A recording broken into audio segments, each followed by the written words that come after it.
खानपुर महर में कुछ ॾींहं पहिरियां दीदार मोहल्ले जी रहवासण 12 सालनि जी मोरज़ादी वल्द मुमताज़ महर सां वहशी दरिन ते जवाबदार रफ़ीक महर ॾाढाई कई हुई, जंहिंजे ख़िलाफ़ नीगरी जे वारसनि एहतजाजी मुज़ाहिरो कयो हो ऐं जवाबदार ख़िलाफ़ खानपुर महर थाणे ते वाक़े जी NC रिपोर्ट दाख़िल कराई हुई।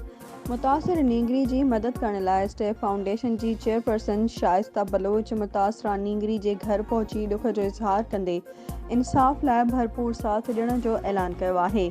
शाइस्ता बलोच मीडिया सां ॻाल्हाईंदे चयो त असांजी सिंध में ॿारनि तोड़े वॾनि औरतुनि सां ज़्यादतियुनि जा वाक़िआ वधी रहिया आहिनि, पर अफ़सोस जो उन्हे वहशी दरिंदे ख़िलाफ़ पुलिस कार्रवाई करण खां क़ासिर बणियल आहे।